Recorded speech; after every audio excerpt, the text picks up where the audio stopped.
Subscribe करें account master को और बेल आइकन दबाएं लेटेस्ट वीडियो सबसे पहले पाने के लिए। Hello guys, welcome back to my channel account master, जहां मिलेंगे आपको अकाउंट्स के सभी सॉल्यूशन। पिछली वीडियो में हमने बात की थी basic concept of issue of shares. आज हम उसके प्रैक्टिकल पोर्शन यानी जर्नल के बारे में जानेंगे। So let's get started. जैसा कि मैं अपनी पिछली वीडियो में बता चुकी हूँ, जब कंपनियों को पैसे की रिक्वायरमेंट होती है, उनको कैपिटल की रिक्वायरमेंट होती है, तो वो अपने शेयर्स को इशू करते हैं। पिछली वीडियो का लिंक मैंने डिस्क्रिप्शन में दे रखा है, आप वहां से जाके देख सकते हैं। सो अंशों का निर्गमन इन कंपनी तब करती है जब उसको कैपिटल की रिक्वायरमेंट होती है। तो आज हम उसका लेखा करना सीखेंगे कि कंपनियां कैसे अंशों के निर्गमन का लेखा करती हैं। तो कंपनियां जो होती हैं वो अंशों का निर्गमन 3 प्रकार से करती थी। पहला समूल्य पर, दूसरा प्रीमियम पर, तीसरा बट्टे पर। समूल्य का अर्थात ये होता है जब हम 10 रुपये का शेयर 10 रुपये में इशू करते हैं, अर्थात हमारा जो एक शेयर है वो 10 रुपये का है, हम उसको 10 रुपये में ही इशू करेंगे तो वो क्या कहलाएगा? समूल्य पर अंशों का निर्गमन, यानी कि issue of shares at par. दूसरा आता है प्रीमियम पर इशू करना, यानी कि जब हम 10 रुपये का शेयर 12 रुपये में इशू करते हैं तो वो क्या कहलाता है? Issue of share at premium. अब आप ये सोचने वाली बात है कि कोई भी जनता या कोई भी व्यक्ति क्यों 10 रुपये का शेयर 12 में खरीदेगी?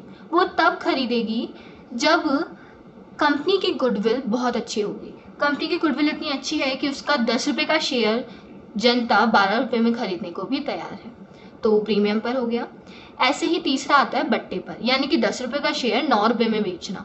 तो ये प्रायतः अब बंद हो गया है। कंपनी एक्ट 2013 के आने से बट्टे पर निर्गमन अब बंद हो चुका है। अब सिर्फ समूल्य और प्रीमियम पर ही बट्टों का अंशों का निर्गमन होता है। तो हम इसी के बारे में आज बात करने जा रहे हैं। कंपनियां जो होती हैं वो 2 प्रकार से अपने अंश जारी करती हैं। मतलब पहला तो वो जब वो अपना पूरा पैसा एप्लीकेशन पर ही रिसीव करती है, यानी कि वो पूरा पैसा एक साथ मांग लेती है। एक साथ वो पूरा पैसा किस पे मांग लेती है? एप्लीकेशन पे। दूसरा, जब वो पैसा किश्तों में मांगती है, जैसे 10 रुपये का शेयर है तो उसने 3 रुपये पहले मांग लिए, बाकी का पैसा वो इंस्टॉलमेंट में मांगती है। जैसे हमने बाइक ली तो बाइक की हम सबसे पहले डाउन पेमेंट देते हैं, बाकी जो उसका रेस्ट पैसा होता है वो हम कैसे देते हैं? इंस्टॉलमेंट्स में, हर महीने या जैसे भी रेस्टोरेंट फीस होता है। तो इस तरह से हम क्या देते हैं? पैसे देते हैं। तो इसी तरह यहाँ पे होता है 2 तरह से, कभी कभार पूरा पैसा एप्लीकेशन पे होता है, कभी कभार इंस्टॉलमेंट्स पे होता है। तो हम सबसे पहले इनकी एंट्रीज की बात करेंगे। तो मैं लिख देती हूँ, 2 प्रकार से होता है, एट पार, दूसरा होता है एट प्रीमियम।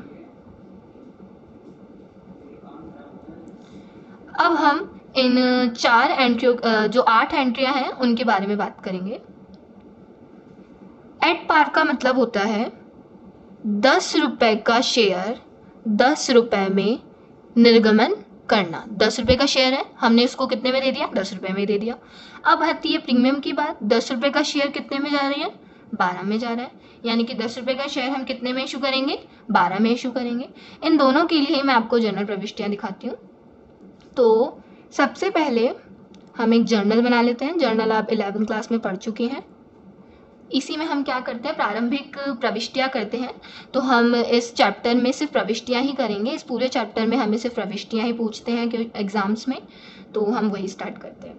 जैसा कि मैंने आपको बताया कि पैसा जो किश्तों में होता है, तो पहली किश्त का नाम, मैं यहाँ वर्किंग नोट डाल देती हूँ। पहली किश्त का नाम होता है एप्लीकेशन। पहली किश्त को हम क्या कहते हैं? एप्लीकेशन। ये वह पैसा होता है जो हम स्टार्टिंग में मांगते हैं। जैसे हमने कोई बाइक ली तो हमें सबसे पहले क्या जमा कराना पड़ता है? डाउन पेमेंट जमा कराना पड़ता है।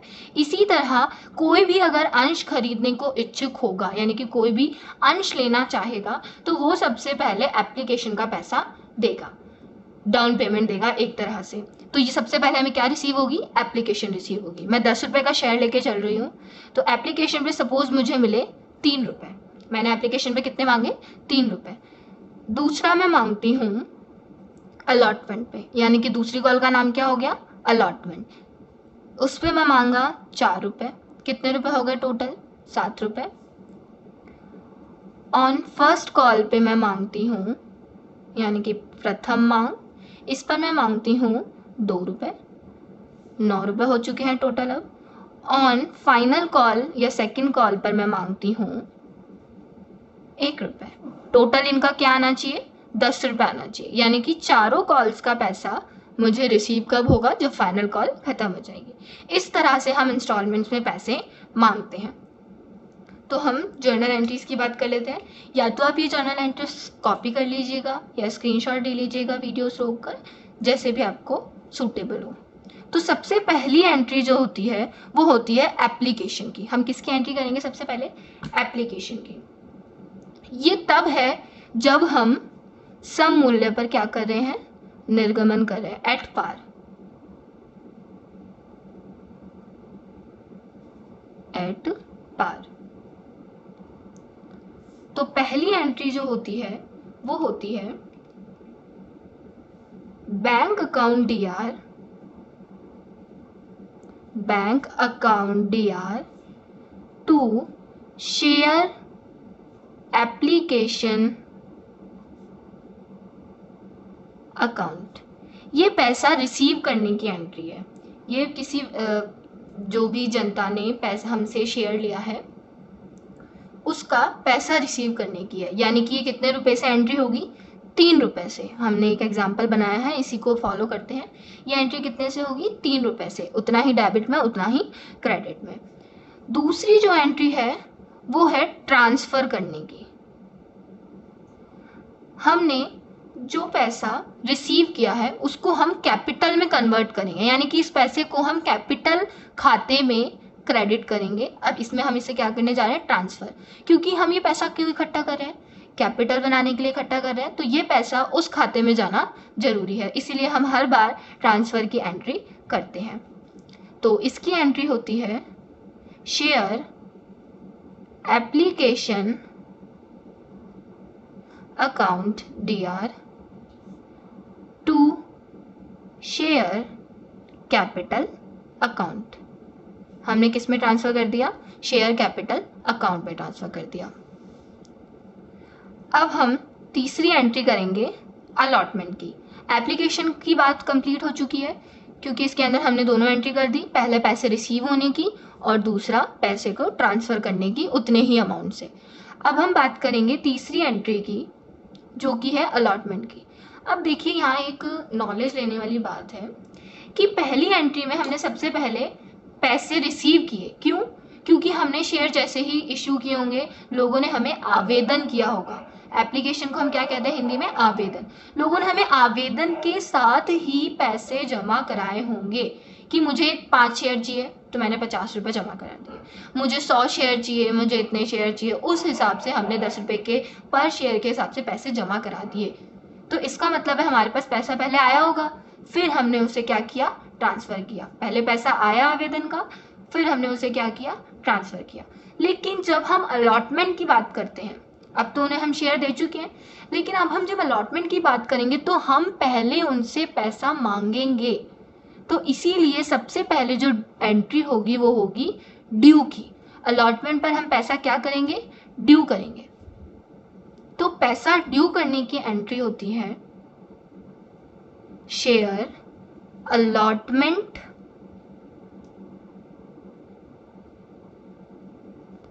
Account DR to share capital. हमने अलॉटमेंट में कितना तय कर रखा है मांगेंगे? 4 रुपये, यानी कि हम अलॉटमेंट पे कितने रुपए मांगते हैं? 4 रुपये मांगते हैं। ये किसकी एंट्री है? ड्यू की। चौथी जो एंट्री करेंगे वो हम किसकी करेंगे? पैसा रिसीव होने की। पैसा रिसीव होने की हम क्या करेंगे? एंट्री। पहले हमने मांगा, उसके बाद अब वो पैसे हमें देंगे। इसको एक स्टोरी की तरह समझो। Bank account DR to share allotment account. कितने रुपए? वही 4 रुपये। तो इस तरह से हमें क्या रिसीव हो जाएंगे? पैसे रिसीव हो जाएंगे। हमने एप्लीकेशन की एंट्री कर ली, हमने अलॉटमेंट की एंट्री कर ली। अब हम किसकी बात करेंगे? फर्स्ट कॉल की। यहाँ तक का आप देख सकते हैं। अब हम बात करने जा रहे हैं फर्स्ट कॉल की, यानी कि 5वीं एंट्री। मैंने आपको बताया था इसकी 8 एंट्रियाँ हैं। यही 8 एंट्री पूरे चैप्टर में रिवाइज होती रहेंगी। तो 5वीं एंट्री है फर्स्ट कॉल की। तो फर्स्ट कॉल भी हम सबसे पहले क्या करेंगे, ड्यू करेंगे, कि सबसे पहले हम उनसे पैसा मांगेंगे कि अब हमें किसका पैसा दे दो, फर्स्ट कॉल का पैसा दे दो। तो फर्स्ट कॉल पे कितने रुपए हैं, 2 रुपए हैं। तो ड्यू की एंट्री होगी वही share first call account DR to share capital account. ये किसकी एंट्री हो गई, ड्यू की एंट्री हो गई। कितने रुपए से, 2 रुपए से। अब हम इसकी क्या करेंगे, पैसा रिसीव करेंगे। हर कॉल की 2 एंट्रियां हैं, ये याद रखना है हमें कि हर कॉल पे कितनी एंट्री होंगी, तो 2। तो ज़्यादा से ज़्यादा कॉलें कितनी हो सकती हैं, 4। वैसे तो ज़्यादा हो सकती हैं जैसे सबका हिसाब होता है मांगने का, परंतु हमारे अगर हम बुक के हिसाब से चलें तो 4 से ज़्यादा नहीं होंगी। तो रिसीव की एंट्री करना है हमें। पैसे आएंगे तो बैंक अकाउंट DR, जब भी पैसे आते हैं तो बैंक को हम डेबिट करते हैं। Bank account DR to share first call. किस चीज़ का पैसा आ रहा है, फर्स्ट कॉल का। अभी हम आपको आगे इसको याद करना भी सिखाएंगे कि कैसे इन एंट्रियों को ध्यान में रखा जा सकता है। दूसरा 2 रुपये, ठीक है। अब हम 7वीं एंट्री करेंगे ड्यू की। क्या ड्यू करेंगे हम, फाइनल कॉल ड्यू करेंगे। तो फाइनल कॉल ड्यू करने की एंट्री होती है share final call account DR to share capital account. कितने रुपए से, 1 रुपए है इस कॉल की अमाउंट। 8वीं एंट्री है वही रिसीव करने की। बैंक अकाउंट DR, पैसे आएंगे तो क्या डेबिट होगा, bank account DR to share final call. किसका पैसा आ रहा है, फाइनल कॉल का पैसा आ रहा है, 1 रुपए 1 रुपए। अब इसको मैं दोबारा रिपीट कर रही हूँ, यही 8 एंट्रियाँ पूरे चैप्टर में होंगी। ये था सब मूल्य पर अंशों का निर्गमन। अब मैं इसको याद करना आपको सिखाती हूँ कि कैसे इसको याद करेंगे। तो देखिए, पहली एंट्री आपको दिख रही है bank account DR to share application. इसके पीछे मैं आपको रीजन देती हूँ कि मैंने ये एंट्री क्यों करी है। बैंक अकाउंट DR क्यों की है, क्योंकि पैसा आ रहा है। सबसे पहले जो कॉल का पैसा है, फर्स्ट कॉल का पैसा, मैंने आपको बताया आवेदन के साथ पैसा आ रहा है, तो बैंक अकाउंट DR होगा। टू शेयर एप्लीकेशन, किसका पैसा आ रहा है, शेयर एप्लीकेशन का पैसा आ रहा है, इसलिए ये एंट्री हुई है। दूसरी एंट्री देखिए, ट्रांसफर की है, पैसा जो आ गया उसको हमने किस में ट्रांसफर कर दिया, शेयर कैपिटल में। Share application account DR to share capital. हमने जिसे क्रेडिट किया था फर्स्ट एंट्री में, उसको हमने डेबिट किया है, क्योंकि इसका पैसा निकाल करके मैं किस में डाल रही हूँ, शेयर कैपिटल अकाउंट में डाल रही हूँ। तो शेयर एप्लीकेशन को डेबिट किया, क्योंकि इसे पहले क्रेडिट किया था तो अब डेबिट कर देंगे, और किस में पैसा चला जाएगा, शेयर कैपिटल अकाउंट में। 3 रुपए 3 रुपए, ये होती है एप्लीकेशन की एंट्री। इसके बाद आएगी ड्यू की एंट्री, अलॉटमेंट की। तो अलॉटमेंट की सबसे पहले ड्यू क्यों करते हैं, मैं पहले भी बता चुकी हूँ कि अलॉटमेंट का पैसा हम पहले मांगते हैं, जबकि आवेदन का पैसा हमें पहले ही रिसीव हो जाता है, लेकिन अलॉटमेंट का सबसे पहले हमें पैसा मांगना पड़ता है। तो हमने मांगने के लिए क्या ड्यू करी entry, share allotment account DR to share capital. Receiving date से हमने पहले ही ये एंट्री कर दी कि हमें ये पैसा रिसीव होगा, हमने इसे ड्यू किया। Share allotment account DR to share capital 4 रुपए। जब ये रिसीव होगा तो क्या एंट्री होगी, bank account DR to share allotment. Bank इसलिए किया क्योंकि हमें पैसा रिसीव हो रहा है, और शेयर अलॉटमेंट इसलिए किया क्योंकि अलॉटमेंट का पैसा है। इसी तरह फर्स्ट कॉल की एंट्री होगी ड्यू की और रिसीव की, वैसे ही फाइनल कॉल की, ड्यू की और रिसीव की। अब हम बात करेंगे जब शेयर किस पे इशू कर रखा हो, एट प्रीमियम, यानी कि जब शेयर 10 रुपये का शेयर 12 रुपये में बेचा जाए, यानी कि वो शेयर हमारे लिए तो कितने का है, 10 रुपये का, लेकिन हम उसे बाजार में कितने का निर्गमित कर रहे हैं, 12 रुपये का। तो ऐसी सिचुएशन में क्या एंट्रीज होंगी, देखिए ऐसी सिचुएशन में सिर्फ वही एंट्री चेंज होगी जिस पर प्रीमियम होगा। दोबारा सुनिएगा, ऐसी जब प्रीमियम पर हम निर्गमित करते हैं तब सिर्फ उसी एंट्री में चेंज होगा जिस एंट्री पर प्रीमियम होगा। एक एग्जाम्पल के थ्रू इसे समझते हैं। जैसा कि मैंने पहले एग्जाम्पल में सेट किया था, एप्लीकेशन पर 3 रुपये था, अलॉटमेंट पर 4 रुपये था, फर्स्ट कॉल पर 3 रुपये था, सेकंड कॉल पर ₹1 था। अब हम यहाँ पर अमाउंट बढ़ाएंगे कि ₹10 का शेयर, इसका टोटल तो 10 ही हो रहा है, लेकिन हमें कितने में बेचना है, ₹12 में ये शेयर बेचना है। तो यहाँ का टोटल कितना आना चाहिए, 12 आना चाहिए। तो ये 3 और इसको बना देते हैं 6, 4 + 2, अर्थात एप्लीकेशन पे 3, अलॉटमेंट पे 6, फर्स्ट कॉल पे 2 और सेकंड कॉल पर 1। तो इसका टोटल कितना हुआ, 12। अब हम ये ₹10 का शेयर किस में बेच रहे हैं, 12 में। ये 4 + 2 मैंने क्यों लिखा है, ये इसकी फेस वैल्यू है इस कॉल की, अलॉटमेंट की, और बल्कि ये क्या है, सिक्योरिटीज प्रीमियम। ₹2 हम किसका मांग रहे हैं, सिक्योरिटीज प्रीमियम। तो एप्लीकेशन की एंट्री वही होगी जो पहले हुई थी, जैसे कि मैं एक बार रिपीट भी कर देती हूँ। Bank account DR to share application account, फिर ट्रांसफर की application account DR to share capital. लेकिन जब हम दूसरी एंट्री करने जाएंगे तो क्या डिफरेंस होगा, वो हम देखते हैं। सबसे पहले हमें जैसा कि पता है अलॉटमेंट को हमें क्या करना पड़ता है, ड्यू करना पड़ता है। तो एंट्री होगी share allotment account DR to share capital और टू सिक्योरिटीज प्रीमियम। क्या अलग जुड़ गया,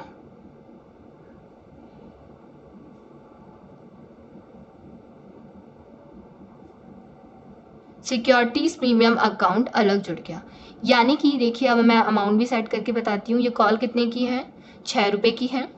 शेयर कैपिटल का पैसा फेस वैल्यू कितना है, ₹4 और सिक्योरिटीज प्रीमियम का पैसा कितना है, ₹2। इसी तरह से ये हमें बड़े अमाउंट के साथ करना पड़ेगा कि शेयर अलॉटमेंट का टोटल पैसा कितना है, ₹6 के हिसाब से है। सपोज अब यहाँ पे हम शेयर भी डाल देते हैं कि 10,000 शेयर इशू कर रही हूँ, तो 10,000 × 6 60,000 यहाँ आ जाएगा, 10,000 × 4 40,000 यहाँ पर आ जाएगा, 10,000 × 2 ₹20,000 यहाँ पर आ जाएगा। ये एंट्री चेंज होगी, बाकी रिसीविंग की एंट्री भी सेम होगी। एक बार करके दिखा देते हैं। पैसा आया bank account DR to share allotment account. कितने पैसे रिसीव होंगे, ₹6, क्योंकि हमने ₹4 के बदले में कितने मांगे, ₹6 मांगे। तो हमें टोटल कितने पैसे रिसीव होंगे, ₹6। बाकी सभी एंट्रियां सेम होंगी, फर्स्ट कॉल की भी और सेकंड कॉल की भी, जैसा हमने पहले किया था सेम वही एंट्री होगी। सिर्फ चेंजेस किस में आएंगे, जिस कॉल पर प्रीमियम होगा। अब हम एक बार और एक एग्जांपल ले लेते हैं कि अब जो प्रीमियम है वो एप्लीकेशन पर है, जो प्रीमियम है वो किस पर है, एप्लीकेशन पर है। मैं बना देती हूँ दोबारा एक नया स्ट्रक्चर। ये स्ट्रक्चर बनाना बहुत ज़रूरी है। अब इसकी एंट्री कैसे होगी, अब पैसा जो सिक्योरिटीज प्रीमियम का पैसा है वो किस पर है, एप्लीकेशन पर है। तो अब एप्लीकेशन की एंट्री में चेंज होगा। क्या कैसे चेंज होगा, जैसा कि हमें पता है एप्लीकेशन पे सबसे पहले रिसीव की एंट्री होती है, तो हम सबसे पहले तो रिसीविंग की एंट्री करेंगे। Bank account DR to share application account, ये एंट्री होती है रिसीव की। कितने रुपए रिसीव होंगे, ₹5। लेकिन अब इसकी जो ट्रांसफ़र की एंट्री होगी उसमें क्या आ जाएगा, थोड़ा चेंज आ जाएगा, वो हम देख लेते हैं। इसकी जो ट्रांसफ़र की एंट्री होगी वो होगी share application account DR to share capital to securities premium. कोई चेंज नहीं हुआ, जैसे हमने पहले अलॉटमेंट की थी वैसे ही हम यहाँ पे इसकी कर रहे हैं। ₹5, ₹3, ₹2, कोई चेंजेस नहीं हुआ। तो बस सिक्योरिटीज प्रीमियम जिस कॉल पर होगा उसकी इस तरह से ड्यू की एंट्री में चेंजेस हो जाएंगे। जो ड्यू की एंट्री होती है उसमें ही चेंजेस करना है, रिसीव की एंट्री के साथ कोई चेंजेस नहीं होगा। आज के लिए इतना काफ़ी है। कल हम सीखेंगे कि ओवर सब्सक्रिप्शन और अंडर सब्सक्रिप्शन का लेखा कैसे करते हैं, उनकी अकाउंटिंग क्या होती है। सो ऐसे ही मेरी वीडियोस को लाइक करते रहिए और अकाउंट मास्टर को सब्सक्राइब करना ना भूलें। Thank you so much.